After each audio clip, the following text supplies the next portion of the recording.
श्री स्वामी समर्थ. प्रेक्षकांनो, हुकमाची राणी या मालिकेमध्ये असला जबरदस्त ट्विस्ट येताना आता आपल्याला पाहायला मिळणार आहे बरं का. या तनिषाला आता सगळ्यांनी खूप डोक्यावर उचलून घेतलं, सगळ्यांनी तिला खूप चांगलं म्हणलं, अगदी तिच्या मनाचा मोठेपणा सगळ्यांनी अनुभवला.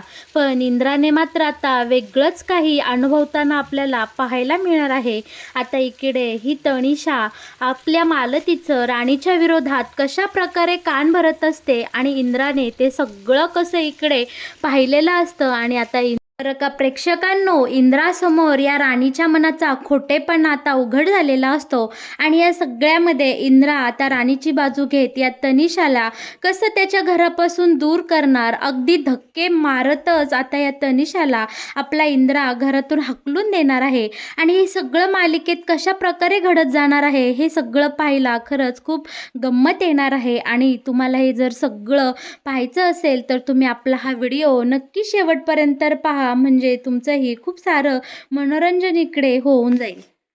बरं का आता इकडे प्रेक्षकांनो, मालिकेमध्ये छानपैकी इंद्रा आणि राणी एका ताटामध्ये बसून आता हा वटपौर्णिमेचा उपास सोडणार आहे. शिवाय इकडे चान्समध्ये चान्स म्हणजे आबा आणि मालती सुद्धा आता एकदम त्यांचं तारुण्य अनुभवणार आहे आणि दोघेही एका ताटात बसून आता हा वटपौर्णिमेचा उपास सोडणार आहे. पण राणी इंद्राचं प्रेम पाहून मात्र इकडे तनिषा एकदम जळून खाक झालेली असते. तिला अजिबात सहन होत नसतं की राणी आणि इंद्रा एक ताटामध्ये शेजारी शेजारी बसून एकमेकांच्या डोळ्यात डोळे घालून इकडे एकमेकांना घास भरवताना इकडे तनिषा पाहते आणि तिला मात्र हे काहीही सहन होत नाही.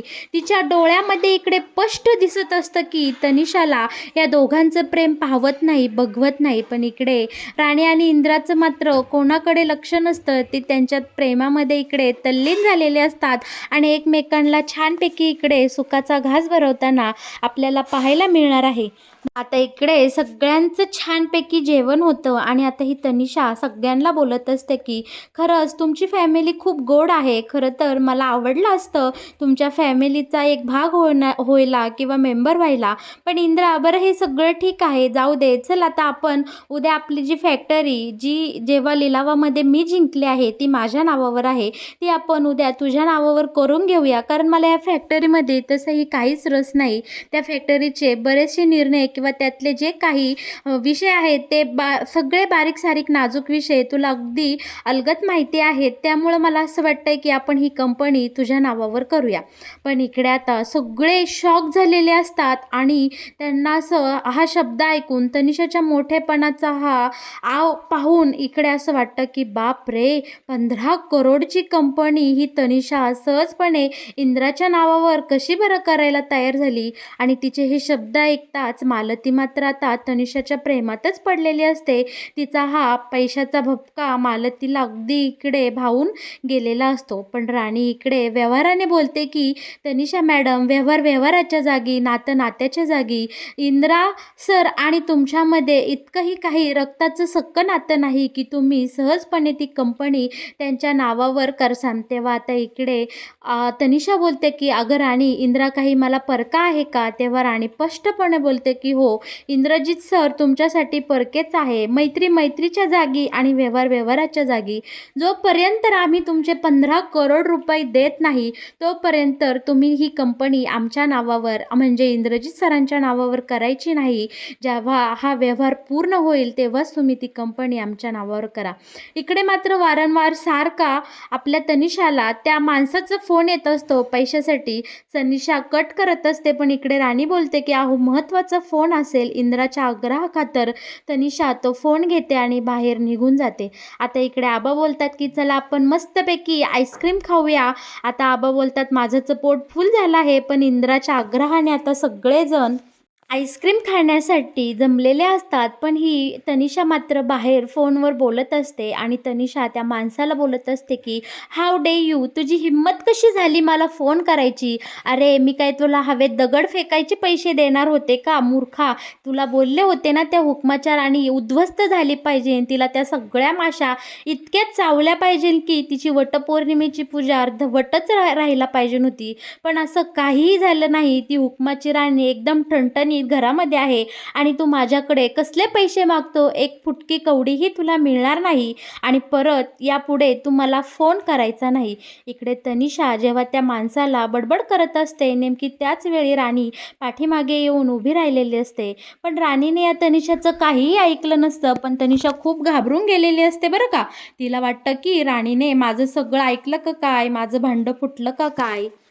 पण इकडे आपली भोळी राणी या तनिषाला बोलते की सगळेजण आईस्क्रीम खाताय ना, तेव्हा तुम्हाला बोलवाय आले होते. चला बरं तुम्ही सुद्धा आईस्क्रीम खाऊन घेऊया. तेव्हा इकडे तनिषा बोलते, हो चल ना राणी. तेव्हा आता तनिषा राणीला बोलते की मला इंद्रजित ना कॉलेजमध्ये असल्यापासून खूप आवडत होता. तू जर त्याच्यासोबत लग्न नसतं ना केलं, मीच केलं असतं. पण ठीक आहे, इंद्रासारखा नवरा मिळणं कोणाच्याही नशिबी नाही बरं का. तू खूप नशीबवान आहे. तेव्हा राणी बोलते की हो तनिषा मॅडम, खरंच मी खूप नशीबवान आहे. कारण इंद्रजित सरांसारखा इतका सोज्वळ मनाचा नवरा माझ्या पदरी पडला आहे. ते माझी खूप काळजी घेतात, माझ्यावर जीवापाड प्रेम करतात. अगदी मला काहीही लागलं तर अर्ध्या रात्रीला सुद्धा ते मला आणून देऊ शकतात. इतका गोड आणि गुणी नवरा मला मिळालेला आहे. तेव्हा आता इकडे तनिषा मुद्दामून बोलते बरं का राणीला खोचून की बरं का राणी, जरा कमी कौतुक कर. उद्या तुम्हाला दृष्ट लागेल कोणाची, उगाच तुझा नवरा तुझ्यापासून दूर होईल. हे ऐकताच मात्र राणीला वाईट वाटलेलं असतं.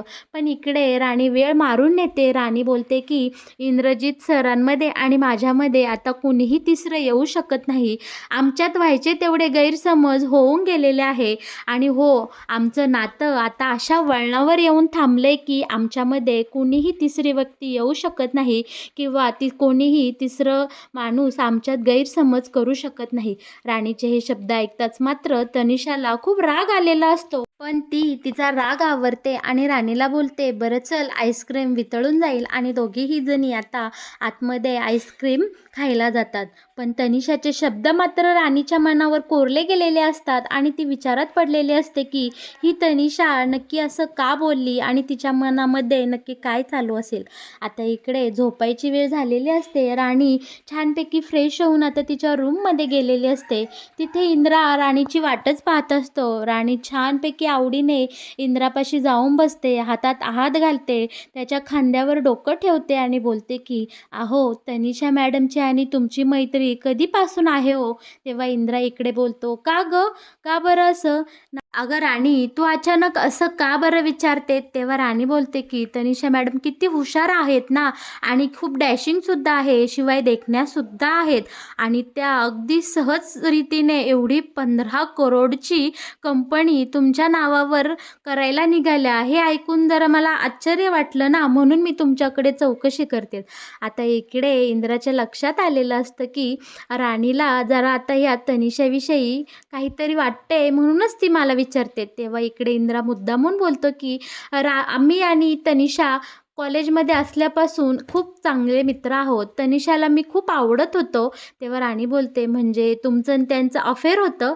आता इकडे इंद्रा बोलतो, अफेअर असं नाही गं, पण मी तिचा एक्स नक्कीच होतो. ती ना माझ्या खूप प्रेमात होते आणि तिला असं माझ्यासोबत लग्नसुद्धा करायचं होतं. हे ऐकताच मात्र राणीला आता इकडे जेलस फील झालेलं असतं.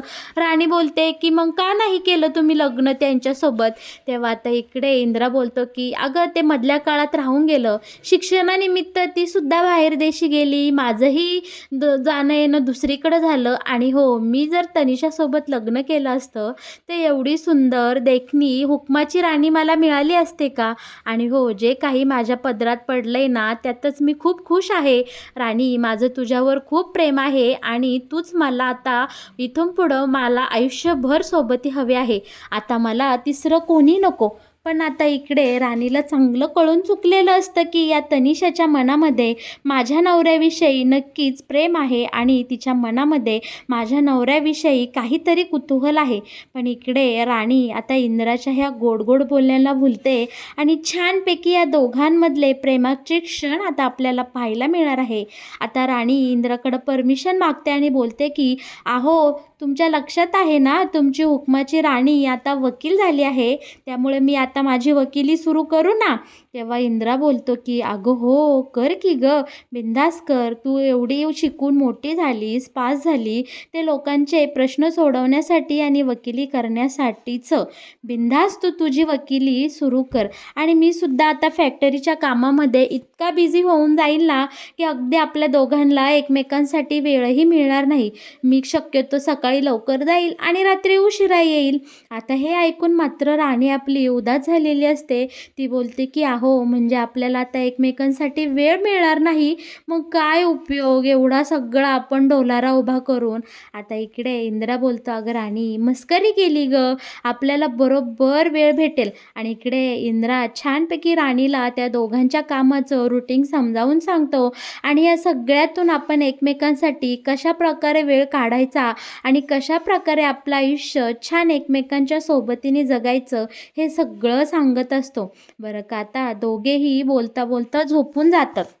सुंदर दिवसाची सुंदर सकाळ झालेली असते आणि सकाळी सकाळीच वस्तीवाल्यांचा इकडे आता मोर्चा राणी यांच्या महाडिकांच्या बंगल्याकडे आलेला असतो आणि सगळेजण राणीच्या नावाने इकडे जय जयकार करत असतात. राणी, राणी, हुकमाची राणी, बाहेर ये, आमचं तुझ्याकडं काम आहे. आणि एवढा सगळा कल्लोळ ऐकून मात्र सकाळी सकाळी मालतीचं डोकं दुखू लागतं आणि ती रागे वैतागे बाहेर येते आणि बोलते की शांत बसा, इथे कशासाठी सकाळी सकाळी सगळे तोंड काढून आले आहेत. तेव्हा आता वस्तीवाले बोलत असतात की आमचं राणीकडे काम आहे, आमच्या खूप गरजा आहेत आणि आमचे काही प्रश्न फक्त राणी सोडवू शकते. कुठं आहे राणी, राणीला बोलवा ना. आता मालतीला मात्र ह्या सगळ्या वस्तीवाल्यांचा खूप राग आलेला असतो, कारण सकाळी सकाळीचे सगळे उठून इकडे महाडिकांच्या बंगल्यावर आलेले असतात आणि मुळातच आपल्या या मालतीला गरिबांविषयी काही एवढी दयामाया नसते आणि तिला त्यांच्याविषयी काही आस्थाही नसते. आणि ते सगळे आल्यामुळे इकडे मालतीचा मूड पूर्णपणे खराब झालेला असतो. नेमकी त्याच वेळी तनिषासुद्धा इकडे बंगल्यावर आलेली असते आणि तनिषासोबत आता ही मालती खूप प्रेमाने आणि गोविंदाने वागत असते, कारण 15 कोटी इतकी मोठी रक्कम ही सहजपणे इंद्रासाठी इकडे देणार असते. म्हणजे जी काही फॅक्टरी तिने लिलावात जिंकलेली आहे ती फक्त इंद्राच्या मैत्रीपोटी ती इंद्राला द्यायला तयार झालेली असते. हे मात्र आता इकडे मालतीच्या खूप डोळ्यावर आलेलं असतं. त्यामुळे पैशाच्या जोरावर या तनिषाने मालतीचं मन आधीच जिंकून घेतलेलं असतं. त्यात आता तनिषाला ही मालती खूप फेवर करत असते. तिला बोलते की ये ना तनिषा बाळा, बस, नाश्ता कर, कशी आहेस तू. आणि आता बोलता बोलता मालती तनिषाला बोलून जाते की मला ना बाई, आज राणीचं काही पटलंच नाही. खुशाल हे वस्तीवाले सकाळ सकाळ इकडे त्यांच्या ज्या काही समस्या घेऊन इकडे आपल्या बंगल्यावर आले. ह्यांचं जर हे रोजचं होणार असेल तर मला ही गोष्ट अजिबात आवडणार नाही. मी राणीला याबद्दल स्पष्टपणे बोलणारच आहे. तेव्हा आता भरीसभर हे ऐकून तनिषाला मात्र खूप आनंद झालेला असतो, कारण राणीच्या विरोधात सासू बोलते म्हणजे इकडे तनिषाचा नक्कीच काहीतरी फायदा आहे. आता तनिषा लगेच इकडे मालतीला बोलते की हो काकी, ऐका ना, तुम्हाला जर ही गोष्ट आवडली नसेल तर तुम्ही तसं त्या स्पष्टपणे त्या राणीला सांगा, कारण या सगळ्या वस्तीवाल्यांमुळे नक्कीच तुमची प्रायव्हसी इकडे भंग होत असेल. आणि किती चीप लेवलचं आहे हे, सूट कुणीही उठायचं आणि इकडे बंगल्यावर यायचं. यामुळे तुमच्या महाडिकांचा जो काही बंगला आहे तो तर अगदी ह्या गरिबांचं होऊन जाईल. कुणीही उठल आणि उठसूट या महाडिकांच्या बंगल्यावर येईल. आता हे ऐकताच मात्र आता लगेच मालतीचं मत राणीविषयी बदलू लागलेलं असतं. तिच्या मनामध्ये बरोबर या तनिषाने अलगत राणीविषयी विष पेरलेलं असतं. पण जेव्हा तनिषा आणि मालती या सगळ्या गोष्टी बोलत असतात त्यावेळी इंद्रा पायरीवरून खाली येत असतो आणि इंद्राने इकडं या तनिषाचं जे काही बोलणं आहे ते गपचूप ऐकलेलं असतं. तेव्हा इंद्राच्या मनात आता पाल चुकचुकलेली असते की ही तनिषा नक्कीच राणीमध्ये आणि माझ्या आईमध्ये भांडण लावेल. खूप मुश्किलीने या दोघींचं नातं घट्ट झालं आहे. राणीने खूप प्रयत्नाने इकडं माझ्या आईचं मन वळवलं आहे, जिंकून घेतलं आहे आणि ही तनिषा मात्र या सगळ्यावर आता पाणी ओतण्याचा प्रयत्न करत आहे आणि इथे जी काही छोटीशी ठिणगी आहे त्याचा भडकाव करण्याचा प्रयत्न तनिषाचं चालू आहे. वेळीच इंद्राच्या सगळं काही लक्षात आल्यामुळे आता इंद्रा या तनिषाला चांगलेच खडे बोल सुनावणार आहे. आता इंद्रा तनिषाला बोलतो की तनिषा, तू माझी खूप चांगली मैत्रीण आहे. अगदी कॉलेजपासून आपण दोघेही घट्ट मित्र-मैत्रिणी आहोत. तू माझ्यासाठी खूप काही केलं आहे. तुझा अमूल्य वेळ काढलास. तुझं इतकी मोठं प्रॉपर्टी म्हणजे तू इतका सारा पैसा माझ्या या फॅक्टरीसाठी लावलास. अगदी 15 करोडसुद्धा तू हसत-हसत मला द्यायला निघाली आहेस. पण हे सगळं एका बाजूला राहिलं आणि माझी घरातली माणसं, माझी राणी आणि माझी आई यांची नाती एक साईडला राहिली. तनिषा, आपली मैत्री आणि तू आपला व्यवहार एकत्र आणू नकोस. तू नात्यांची गल्लत करू नकोस आणि हा तुझा जो काही घाणेरडा प्रयत्न चालू आहे, तो अजिबात तू सुरू ठेवू नकोस. तू माझ्या आईमध्ये आणि राणीमध्ये फूट पाडण्याचा अजिबात प्रयत्न करू नकोस. हे मला अजिबात आवडलं नाही आणि स्पष्टच भाषेत सांगतोय की तनिषा, तुला जर माझ्या घरी यायचं असेल तर पाहुण्यांसारखं ये. घरचं बनायचा अजिबात प्रयत्न करू नकोस. नाहीतर मला सुद्धा माझी पायरी सोडून वागावं लागेल आणि तुला माझ्या ह्या घरातून धक्के मारत मारत बाहेर काढावं लागेल. आता इकडे इंद्राचे हे बोलणं ऐकल्यामुळे तनिषाला खूप वाईट वाटलेलं असतं. रागारागाने ती इंद्राकडे पाहत असते आणि आता तनिषा इंद्राने धक्के मारायची वाट न पाहता स्वतःच तिथून निघून जाताना आपल्याला पाहायला मिळणार आहे. तर मग प्रेक्षकांनो, हुकमाची राणी या मालिकेत येणारं हे नवीन वळण तुम्हाला कसं वाटलं?